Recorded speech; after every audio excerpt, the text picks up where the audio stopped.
বিসমিল্লাহির রহমানির রহিম। প্রিয় বন্ধুগণ, আবার আলোচনায় আসলাম আমাদের শরীর নিয়ে। আমাদের শরীরের অনেক প্রকার গ্ল্যান্ড আছে এবং এই গ্ল্যান্ডগুলো যার যার ডিউটি নিয়ে আছে।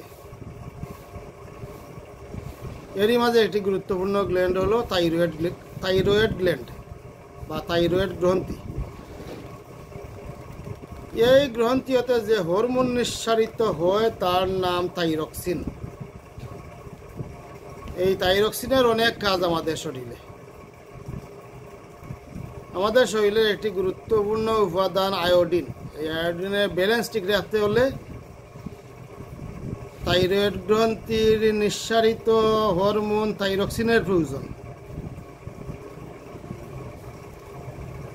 এই থাইরক্সিন বেশি হলে আয়োডিন নষ্ট হয়ে যায় এবং ফ্যাট কমে যায়, এবং থাইরক্সিন কম হলে ফ্যাট বেড়ে যায় এবং এনজাইম নিঃসরণ কম হয়। এটি হার্ট ফুডস নরমাল রাখে।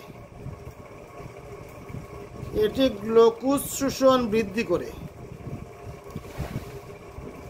এটি প্রোটিন অ্যানাবলিজম এবং ক্যাটাবলিজম বৃদ্ধি করে এবং কিডনির কাজকে নিয়ন্ত্রণ করে। ব্লাড সেলকে কর্মক্ষম রাখতে সাহায্য করে। বডি টেম্পারেচারকে রক্ষা করে। দেহের পেশির কাজের ক্ষমতা বৃদ্ধি করে।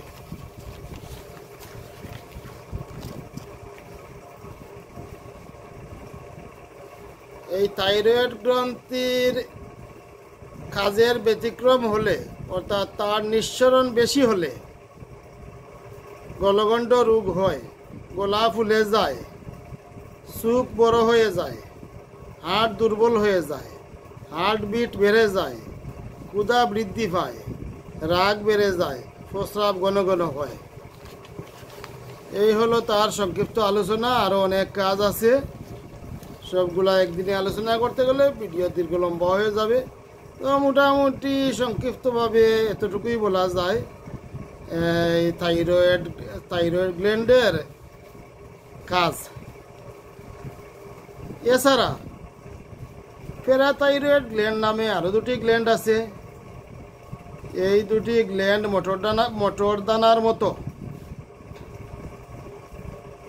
এটি পেছন দিকে, থাইরয়েডের পেছনে দুইটি থাকে। থাইরয়েডের পেছনে দুই দিকে দুইটি গ্ল্যান্ড থাকে, যে গ্ল্যান্ডগুলোকে প্যারাথাইরয়েড বলা হয়। এই প্যারাথাইরয়েড গ্ল্যান্ড যদি কখনো কেটে বাদ দেওয়া হয় তাহলে মানুষ মারা যাবে। এটি যে হরমোন নিঃসরণ করে তার নাম ফেরাটরমন। এই ফেরাটরমন হরমোন নিঃসরণ করে প্যারাথাইরয়েড গ্ল্যান্ড। এই ফেরাটরমন হরমোন দেহে ক্যালসিয়াম মেটাবলিজমকে নিয়ন্ত্রণ করে।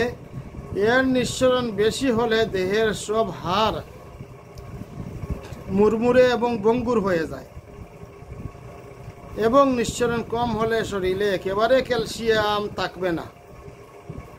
তো সুস্থ থাকতে হলে এই প্যারাথাইরয়েডের নিঃসরণটা নর্মাল থাকতে হবে। কম হলেও সমস্যা, বেশি হলেও সমস্যা।